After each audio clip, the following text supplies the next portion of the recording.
Everyone, welcome back to GK today.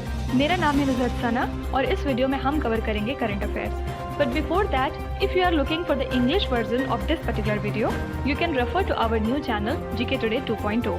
The link has been given in the description box, you can refer to it from there. इसके अलावा जो भी हमारे Hindi students हैं उनको मैं बता दूं कि ये questions GK today Android application में चल रही हमारी डेली 20 MCQ सीरीज 2022 से लिए गए हैं। इसलिए अगर आप इन क्वेश्चंस को टेक्स्ट फॉर्म में चाहते हैं इसके एक्सप्लेनेशन और क्विज के साथ, तो आप ज्वाइन कर सकते हैं हमारी इस डेली 20 MCQ सीरीज को, जो कि अवेलेबल है जीके टुडे एंड्रॉयड एप्लीकेशन पे। तो अब आपका ज़्यादा टाइम नहीं लेते हुए चलिए शुरू करते हैं। Good morning everyone, welcome back to GK today. और आज हम डिस्कस करेंगे 15 जुलाई के सबसे मोस्ट इंपॉर्टेंट करंट अफेयर्स। तो चलिए शुरू करते हैं। अच्छा, एक चीज़ और, आज के लेक्चर में शायद इमेजेस नहीं ऐड हो पाई हैं, but don't worry, next time मैं इसको ज़रूर ऐड करूँगी, ठीक है। As per the World Population Prospect 2022 report, India is projected to surpass China as the world's most populous country in which year?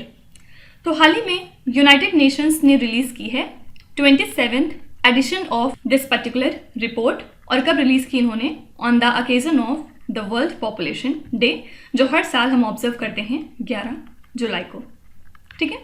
तो इस पब्लिकेशन में इन्होंने ये बताया कि इंडिया जो है वो चाइना को सरपास कर लेगा as the world's most populous country. कब तक? बाय 2023, ठीक है। तो जो ग्लोबल पॉपुलेशन है वो 8 बिलियन तक पहुंच जाएगी बाय 15 नवंबर 2022। और उसके बाद ये फर्दर बढ़ के 8.5 बिलियन हो जाएगी। कब तक? 2030 तक। और उसके बाद 9.7 बिलियन हो जाएगी 2050 तक, ठीक है। तो ऐसा एक्सपेक्ट किया जा रहा है कि अब हम चाइना को भी सरपास कर देंगे पॉपुलेशन के टर्म्स में। कब तक? 2023 तक। कुछ इंपॉर्टेंट चीज़ें देखेंगे जो हाल फिलहाल न्यूज़ में थी। Singalila national park which was seen in the news recently is situated in which state? तो ये नेशनल पार्क वेस्ट बंगाल में है और हाल ही में इसने एक प्रोग्राम लॉन्च किया है जिसके थ्रू ये 20 रेड पांडास को रिलीज करेंगे इन अ पीरियड ऑफ 5 years, ठीक है। तो वेस्ट बंगाल का Padmaja Naidu Himalayan zoological park ने इस पर्टिकुलर प्रोग्राम को स्टार्ट किया था, जिसमें इन्होंने ये डिसाइड किया था कि 20 रेड पांडास को फॉरेस्ट में रिलीज किया जाएगा। Kanaganahalli which was seen in the news is an ancient Buddhist site located in which state or the union territory? तो ये एक्चुअली एक एंशिएंट बुद्धिस्ट साइट है on the banks of Bhima river. कहाँ पे? In the state of Karnataka, ठीक है। और ये बेसिकली पार्ट है सन्नाटी साइट का इनके। और हाल ही में आर्कियोलॉजिकल सर्वे ऑफ इंडिया ने एक कंजर्वेशन वर्क स्टार्ट किया है इस पर्टिकुलर साइट के लिए, इसी वजह से न्यूज़ में था, ठीक है। OALP and HELP which are sometimes found in the news are associated with which field? सबसे पहले हेल्प का फुल फॉर्म क्या है? Hydrocarbon exploration and licensing policy. और ओल्प का फुल फॉर्म है open acreage licensing programme, ठीक है। तो हेल्प की बात करें तो ये एक तरह की नई पॉलिसी है for finding and producing oil and gas. और इसको लॉन्च किया था ministry of petroleum and natural gas ने 2016 में, ठीक है। और ओल्प जो है इसको हाल ही में कंक्लूड किया गया है और 134 एक्सप्लोरेशन एंड प्रोडक्शन ब्लॉक्स को फिर अवार्ड दिया गया। तो रिसेंट इसके 7th बिड राउंड में ONGC, ऑयल, गेल, इनको most of the 8 blocks offer हुए हैं एक्सप्लोरेशन और प्रोडक्शन के लिए ऑयल एंड गैस के, ठीक है। तो ये टर्म किससे रिलेटेड है? ऑयल से। मिशन वात्सल्य विच was seen in the news recently is a scheme implemented by which union ministry? तो मिशन वात्सल्य एक्चुअली एक तरह का अम्ब्रेला स्कीम है। किस लिए? चाइल्ड की प्रोटेक्शन के लिए कंट्री में, और इसको इम्प्लीमेंट करती है ministry of women and child development. Ons Jabeur who was seen in the news is associated with which field? ये रिलेटेड हैं स्पोर्ट्स से। और याद रखिएगा ये कौन सी कंट्री से बिलोंग करती हैं? ट्यूनीशिया से। और ये वर्ल्ड नंबर 2 हैं, ठीक है। क्यों न्यूज़ में थी? क्योंकि हाल ही में ये बन गई हैं पहली अरब और नॉर्थ अफ्रीकन वुमेन जिन्होंने एंटर किया था ग्रैंड स्लैम के सेमीफाइनल्स में। किसको हरा के? मैरी को, जो कि हैं जेक रिपब्लिक से। कौन से गेम में? विंबलडन में, ठीक है। बस सिंपली इसी वजह से न्यूज़ में थी। तो कंट्री भी जरूर याद रखिएगा कि कहाँ से हैं? ट्यूनीशिया से। Next question, which racing driver won the Australian grand prix 2022 title? तो हाल ही में चार्ल्स लेक्लर्क ने जीत लिया है ऑस्ट्रेलियन ग्रैंड प्रिक्स का टाइटल, और उसके बाद सेकंड पोजीशन पे थे इसमें मैक्स वर्स्टैपेन और थर्ड पे थे लुइस हैमिल्टन। ठीक है, कुछ important sport related current affairs एक बार रिवाइज कर लेते हैं। विच sports person one the Malaysia Masters badminton title 2022? तो ये हैं इंडोनेशिया के शटलर चिको ओरा। इन्होंने हाल ही में जीत लिया है मलेशिया मास्टर्स का बैडमिंटन टाइटल, और इन्होंने किसको हराया है? हांगकांग के स्टार एंगुस एंड्री का लॉन्ग को। ठीक है, तो चिको ओरा एक्चुअली नंबर 45 पे आते हैं ऑन द वर्ल्ड रैंकिंग्स, और इन्होंने finally Malaysia Masters badminton title अपने नाम कर लिया है। Who are the winners of Wimbledon women's and the men's title in 2022? तो वुमेन्स कैटेगरी की बात करें तो एलेना रैबिकीना ये पहली प्लेयर बन गई हैं फ्रॉम द कंट्री कजाकिस्तान जिन्होंने इस ग्रैंड स्लैम टाइटल को जीता है, और इसी के साथ ये यंगेस्ट विंबलडन चैंपियन भी बन गई हैं सिंस 2011। ठीक है, और मेंस टाइटल की बात करेंगे तो नोवाक जोकोविच ने अपनी चौथी straight Wimbledon men's single title की जीत हासिल कर ली है, और इसी के साथ ये इनका 21st ग्रैंड स्लैम टाइटल है ओवरऑल। ठीक है, तो अब ये सिर्फ एक ग्रैंड स्लैम टाइटल बिहाइंड है वर्ल्ड रिकॉर्ड के, जो कि सेट किया है राफेल नडाल ने टोटल 22 ग्रैंड स्लैम के साथ। ठीक है, who is the winner of the 2022 Malaysia Open men's title? इसको हाल ही में जीता है विक्टर एक्सेल्सन ने, और अगर हम वुमेन्स कैटेगरी की बात करेंगे तो उसको जीता है रेटचानक इंतनन ने। ठीक है, और ये कौन से कंट्री से बिलोंग करती हैं? थाईलैंड से। Which Indian state clinched their maiden Ranji trophy title in 2022? इसको जीता है मध्य प्रदेश ने, किसको हरा के? मुंबई को। Which racing driver won the Azerbaijan Formula 1 Grand Prix title in 2022? इसको जीता है मैक्स वर्स्टैपेन ने, और मैक्स वर्स्टैपेन कौन सी कंट्री से हैं? नीदरलैंड से। ठीक है, next question, sea guardians 2 is a joint maritime exercise conducted by which countries? तो चाइना और पाकिस्तान की नेवीज ने हाल ही में इस पर्टिकुलर मैरीटाइम एक्सरसाइज को कंडक्ट किया जिसका नाम था सी गार्डियन। ठीक है, और दोनों ही कंट्रीज की जो नेवीज थी इन्होंने अपने फाइटर जेट्स को इंडक्ट किया ताकि साथ में ये डील कर सकें मैरीटाइम सिक्योरिटी थ्रेट्स को। ठीक है, तो सिंपली आपसे पूछ सकते हैं कि सी गार्डियंस 2 में कौन सी दो कंट्रीज इन्वॉल्व हैं? याद रखिएगा, चाइना और Pakistan.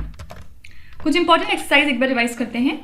Indian navy's stealth frigate INS Tarkash conducted a maritime partnership exercise with which countries navy? तो हाल ही में ये एक्सरसाइज हमने कंडक्ट की है सूडान के साथ, और इंडिया की तरफ से गई थी आईएनएस तरकश, और सूडान की तरफ से 2 नेवी शिप्स आई थी जिनका नाम था एल्मेस और नाइमर। ठीक है, which country leads the rim of the Pacific maritime military exercise? इसको हाल ही में लीड किया यूएसए ने, और ये थी 28th एडिशन इस बाइनल एक्सरसाइज का, जिसमें हिस्सा लिया था 26 नेशंस ने। ठीक है, एम क्या है? To promote an open and free Indo Pacific region. The multinational peacekeeping exercise Khan Quest 2022 was organized in which country? इसको ऑर्गेनाइज किया गया था हाल ही में मंगोलिया में। ठीक है, और मंगोलिया के साथ एक और बहुत इंपॉर्टेंट एक्सरसाइज हम कंडक्ट करते हैं जिसका नाम है नोमैडिक एलिफेंट। ये मैंने आपको पिछले लेक्चर में बताया था अगर आपको याद हो तो। India recently conducted a coordinated patrol exercise मतलब CORPAT with which country on the Andaman Sea and the Straits of Malacca? ये है कंट्री इंडोनेशिया। और इंडोनेशिया के साथ कौन सी एक और इंपॉर्टेंट एक्सरसाइज है?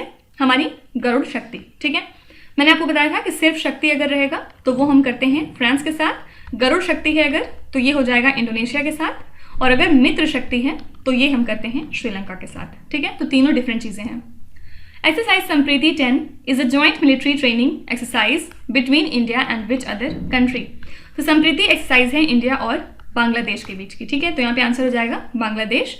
और याद रखिएगा कुछ दिनों पहले हमने बोंगो सागर भी कंडक्ट की थी बांग्लादेश कंट्री के साथ, और बांग्लादेश अपने पद्मा ब्रिज की वजह से भी काफ़ी ज़्यादा न्यूज़ में बना हुआ था। तो आपसे पूछ सकते हैं कि पद्मा ब्रिज कौन सी कंट्री का है? याद रखिएगा बांग्लादेश का। Next question, which state topped in the delta ranking of Shyam Prasad Mukherjee rurban mission in the month of June?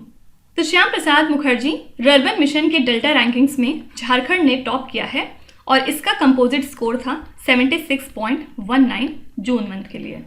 ठीक है, तो इस स्टेट ने अपनी पोजीशन को इम्प्रूव किया है, और इस मिशन को लॉन्च किया था सेंट्रल गवर्नमेंट ने 2016 में। एम क्या है इस मिशन का? जो भी लोकल इकोनॉमिक डेवलपमेंट है उसको प्रमोट करना, साथ ही जो बेसिक सर्विसेज हैं उनको इन्हांस करना और वेल प्लान्ड रूरबन क्लस्टर्स को क्रिएट करना। ठीक है, अब कुछ इंपॉर्टेंट इंडिसेस देखेंगे। विच state topped the ranking index for implementation of the national food security act? तो इसको हाल ही में टॉप किया उड़ीसा स्टेट ने, सेकंड पे था उत्तर प्रदेश और थर्ड पे आंध्र प्रदेश। अगर बॉटम पोजीशन की बात करें तो बॉटम पे था इसमें गोवा। ये हम बात कर रहे हैं लार्जर स्टेट्स की। ठीक है, वहीं अगर हम स्मॉलर स्टेट्स की बात करेंगे तो इसमें टॉप पे था त्रिपुरा और बॉटम पोजीशन पे था इसमें लद्दाख।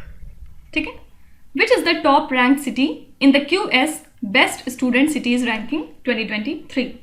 तो टॉप रैंक सिटी थी इस रैंकिंग में लंदन, सेकेंड पे था सियोल और म्यूनिक। ठीक है, इंडिया से बात करें अगर तो इंडिया में सबसे पहले था मुंबई 103 रैंक पे, फिर बेंगलुरु इसकी रैंक थी 119, फिर था चेन्नई 125 रैंक पे और फिर था न्यू दिल्ली 129 रैंक के साथ। ठीक है, तो अगर इसमें पूछते हैं कि इंडिया से टॉप रैंक सिटी कौन सी है तो याद रखिएगा मुंबई।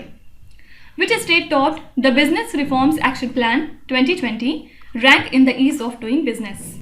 इसको टॉप किया है आंध्र प्रदेश ने, सेकेंड पे था इसमें गुजरात, थर्ड पे हरियाणा और फोर्थ पे Karnataka. Which country was the top buyer of Indian rice during the pandemic? तो कोविड-19 पैंडमिक के दौरान सबसे ज़्यादा इंडिया की राइस किस कंट्री ने परचेज किया? आंसर हो जाएगा China. Which state has clinched the top position in the Khelo India youth games 2021? तो इसमें टॉप पे रहा हरियाणा और इनके पास थे टोटल 52 मेडल्स। उसके बाद सेकंड पोजीशन पे था महाराष्ट्र, इनके पास थे 45 मेडल और थर्ड प्लेस पे था कर्नाटका विथ 22 मेडल। आपको कमेंट्स में लिखना है कि खेलो इंडिया यूथ गेम्स के लिए वेन्यू क्या था। ठीक है, next question, which Indian bank has open India's first dedicated branch for startup? तो कौन सी ऐसी बैंक है इंडिया की जिसने स्टार्ट किया है एक डेडिकेटेड ब्रांच स्टार्टअप्स को प्रमोट करने के लिए? आंसर हो जाएगा स्टेट बैंक ऑफ इंडिया। तो कर्नाटका डिजिटल इकोनॉमी मिशन और स्टेट बैंक ऑफ इंडिया ने एक मेमोरेंडम ऑफ अंडरस्टैंडिंग साइन किया है for the SBI startup hub branch इन कोरमंगला। ठीक है, तो इस कोलैबोरेशन के तहत जो स्टार्टअप्स हैं उनको इनेबल किया जाएगा पूरे स्टेट में कि वो एक्सेस कर सकते हैं बैंकिंग फैसिलिटीज़ को, फंडिंग को और क्रेडिट की फैसिलिटीज़ को। ठीक है, तो ब्रांच में collateral free financial assistance provide किया जाएगा 2 करोड़ रुपयों तक का, और ये किसको दिया जाएगा? जो भी स्टार्टअप के एंटरप्रेन्योर्स हैं उनको। ठीक है, कुछ important banking related current affairs एक बार रिवाइज करते हैं। Who has been appointed to lead the new development bank's India regional office in GIFT City? इसके लिए अपॉइंट किया गया है डॉक्टर DJ पांडियन को। What is the name of Equitas Small Finance Bank's special saving account for kid? तो Equitas small finance bank ने एक special saving account हाल ही में जारी किया है बच्चों के लिए और इसका नाम इन्होंने दिया है enjoy. Which ministry has designated the IT assets of ICICI bank, HDFC bank and UPI managing organisation NPCI as critical information infrastructure? तो गवर्नमेंट ऑफ इंडिया के पास ये पावर होती है कि वो किसी भी डेटाबेस वगैरह को क्रिटिकल इंफॉर्मेशन इंफ्रास्ट्रक्चर डिक्लेयर कर सकते हैं, और ये कौन करती है? Ministry of electronics and IT। The Millath cooperative bank limited license has been revoked by the RBI located where? तो ये वाली जो कोऑपरेटिव बैंक लिमिटेड है ये कहाँ पे है? केरला में, और हाल ही में इसका जो लाइसेंस है वो रिवोक कर दिया गया है बाय द RBI। रिवोक का मतलब क्या होता है? किसी चीज़ को ऑफिशियली कैंसिल करना। ठीक है, Which of the following banks recently developed an integrated pension portal with the Department of Pension and Pensioners Welfare? तो इसके लिए कौन से बैंक ने पेंशन पोर्टल जारी किया है? आंसर हो जाएगा स्टेट बैंक ऑफ इंडिया। ठीक है, next question, which is the first railway station in India to be equipped with augmented reality screen? तो छत्रपति शिवाजी महाराज टर्मिनस मुंबई का हाल ही में ऐसा पहला रेलवे स्टेशन बन गया है इंडिया का जिसको कि इक्विप कर दिया गया है विथ ऑगमेंटेड रियलिटी स्क्रीन।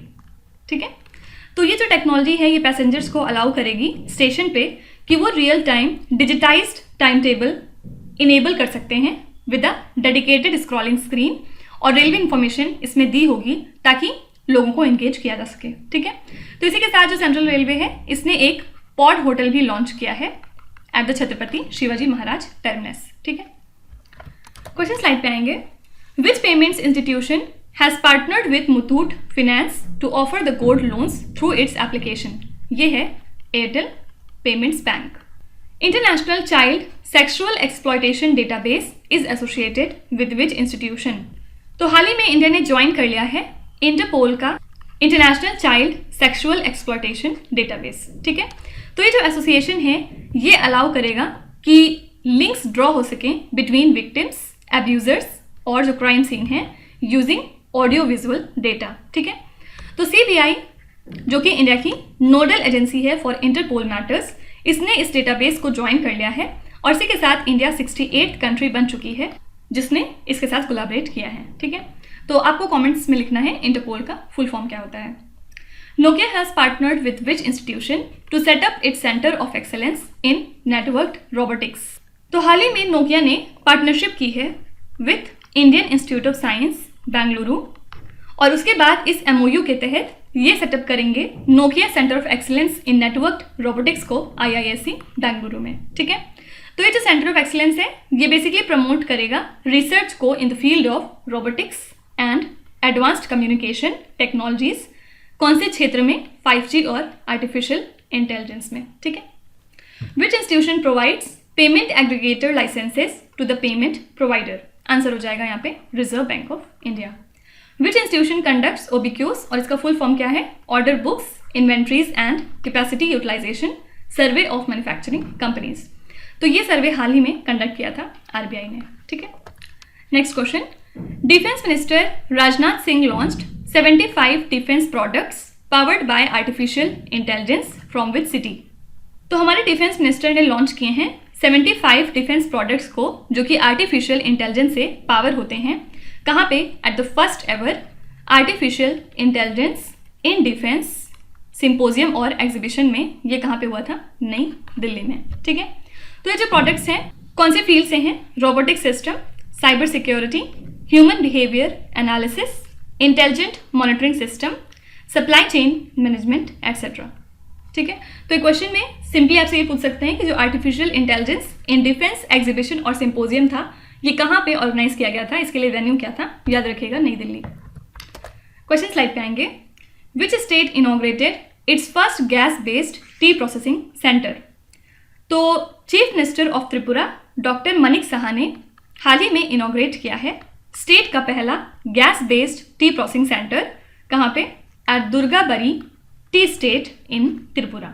ठीक है, तो प्रेजेंट में अगर बात करें तो त्रिपुरा के पास 14,000 टी वर्कर्स हैं और 2,800 स्मॉल टी ग्रोवर्स भी हैं. ठीक है, देवगढ़ international airport which was recently inaugurated is located in which state? तो प्राइम मिनिस्टर नरेंद्र मोदी ने हाल ही में इनॉग्रेट किया है देवगढ़ एयरपोर्ट को. कहाँ पे? झारखंड में. ठीक है, और ये जो नया प्रोजेक्ट है ये डायरेक्ट कनेक्टिविटी प्रोवाइड करेगा to the Baba Baidyanath temple. Fine. What is the name of India's first autonomous navigation facility inaugurated recently? तो पहले इंडिया की ऑटोनॉमस नेविगेशन फैसिलिटी का नाम क्या है? तिहान. और इसका फुल फॉर्म क्या है? Technology innovation hub on autonomous navigation. Prime minister Narendra Modi inaugurated the Bose India's first smart campus in which city? तो इंडिया का पहला smart campus prime minister Narendra Modi ने इनॉग्रेट किया था बेंगलुरु सिटी में. Prime minister Narendra Modi inaugurated the centre for brain research in which state or the union territory? Answer हो जाएगा कर्नाटका. ठीक है, next question. Which armed force is the first to establish a dedicated centre of excellence for artificial intelligence? तो Indian एयरफोर्स force है among the services जिसने setup किया है एक dedicated centre of excellence for artificial intelligence. ठीक है, कुछ इंपॉर्टेंट मिनिस्ट्रीज एक बार रिवाइज करते हैं. विच union ministry released the draft drug medical devices and cosmetic bill 2022? तो यूनियन हेल्थ मिनिस्ट्री ने हाल ही में रिलीज किया है इस पर्टिकुलर ड्राफ्ट को जिसके थ्रू इन्होंने रेगुलेट किया है फार्मेटिक्स को. ठीक है, तो इस बिल में प्रपोज किया गया है कि नई डेफिनेशंस होनी चाहिए clinical trial, over the counter drugs, manufacturers, medical devices, imported drug etcetera के लिए. ठीक है, तो सिंपली याद रखिएगा कौन सी मिनिस्ट्री से रिलेटेड है? Ministry of health. यूजुअली लोग समझते हैं कि ये शायद मिनिस्ट्री ऑफ केमिकल और फर्टिलाइजर से रिलेटेड है, लेकिन नहीं, ये मिनिस्ट्री ऑफ हेल्थ से रिलेटेड है. Union Health Ministry signed the Memorandum of Understanding with which Union Ministry to eliminate TB in India. तो यूनियन हेल्थ मिनिस्ट्री ने ये MOU साइन किया है with the union Panchayati Raj ministry, ठीक है। Aim क्या है? ट्यूबरक्लोसिस को एलिमिनेट करना इंडिया से, ठीक है। तो इस MOU के तहत इंटर मिनिस्ट्रियल कोलैबोरेशन और स्ट्रैटेजिक पार्टनरशिप्स क्रिएट होंगे और एम क्या है? टीबी को एलिमिनेट करना इंडिया से कब तक? 2025 तक, ठीक है। और इसके लिए मास अवेयरनेस क्रिएट की जाएगी रूरल एरियाज में ताकि वहाँ पे जो डिस्क्रिमिनेशन वगैरह है टीबी से रिलेटेड वो सब कम किया जा सके। The union road ministry has approved the construction of greenfield connectivity to the Jewar international airport in Uttar Pradesh and which state. यहाँ पे कौन सा स्टेट हो जाएगा? हरियाणा। इसको मैं फिर से लिख दे रही हूँ वरना आप लोग कहेंगे राइटिंग अच्छी नहीं है। This is Panchayati Raj ministry. Who has assumed the additional charge of Ministry of Minority Affairs after Shri Mukhtar Abbas Naqvi? तो इनके रेजिग्नेशन के बाद इस पद के लिए एडिशनल चार्ज किसको दिया गया? स्मृति ईरानी को, ठीक है। Environment Ministry organized the हरियाली महोत्सव in which state और the Union Territory? तो इसको ऑर्गेनाइज किया गया था नई दिल्ली में। Next question, When is the World Population Day observed every year? तो हर साल हम इस दिन को सेलिब्रेट करते हैं 11 जुलाई को और इस साल के लिए थीम थी अ वर्ल्ड ऑफ 8 बिलियन, ठीक है। एम क्या होता है इसको सेलिब्रेट करने का? बेसिकली जो भी पॉपुलेशन से रिलेटेड इश्यूज हैं उनके ऊपर फोकस करने के लिए, ठीक है। कुछ इंपॉर्टेंट डेज देखते हैं। When is the national fish farmers day celebrated? इसको हर साल हम मनाते हैं 10 जुलाई को। Which of the following pairs of important days and respective dates are matched correctly? तो कौन सा पेयर सही है आपको ये बताना है। वर्ल्ड वेटरनरी डे 30 में, ये गलत है एक्चुअली, क्योंकि वर्ल्ड वेटरनरी डे हर साल हम ऑब्जर्व करते हैं अप्रैल मंथ के लास्ट सैटरडे को, ठीक है। और इस साल 2022 में ये दिन पड़ा था 30 अप्रैल को। वर्ल्ड लॉजिक डे 14 जनवरी, ये बिल्कुल ठीक है। वर्ल्ड रेडियो डे 13 फरवरी, ये भी ठीक है। World book and copyright day 21 April, no, क्योंकि जो वर्ल्ड बुक और कॉपीराइट डे है ये हम सेलिब्रेट करते हैं 23 अप्रैल को, ठीक है। तो यहाँ पे आंसर हो जाएगा ओनली 2 और 3, ठीक है, क्योंकि 1 और 4 ऑब्वियसली गलत हैं, ठीक है। तो अब आ जाते हैं आपके क्विज पे। ये 5 क्वेश्चंस हैं जिनको आपको ध्यान से पढ़ना है और इसका जवाब आपको कमेंट्स में लिखना है। तो यहाँ पे वीडियो को पॉज करिए, एक एक करके ध्यान से क्वेश्चन को पढ़िए। जो भी आपको आते हैं वेल एंड गुड, जो नहीं आते हैं कोई भी बात नहीं। विच टाइम डेफिनेटली आपका स्कोर इंप्रूव करेगा, बस आपको कंसिस्टेंट और परसिस्टेंट रहने की ज़रूरत है। So that's it for today. I hope you have like the session. आज का सेशन आपको कैसा लगा ज़रूर बताइएगा कमेंट्स में। साथ ही साथ आपका कोई भी रिव्यू है, फीडबैक है या फिर सजेशन है तो वो भी आप हमें बता सकते हैं। हमें जानकर खुशी होगी और हम पूरी कोशिश करेंगे इसको इम्प्लीमेंट करने की। तो कल फिर हम मिलेंगे सेम टाइम सेम जगह कल के करंट अफेयर्स के साथ। Till then stay tuned. Thank you so much for watching and please do not forget to subscribe to GK Today। With this me Nuzhat Sana signing of.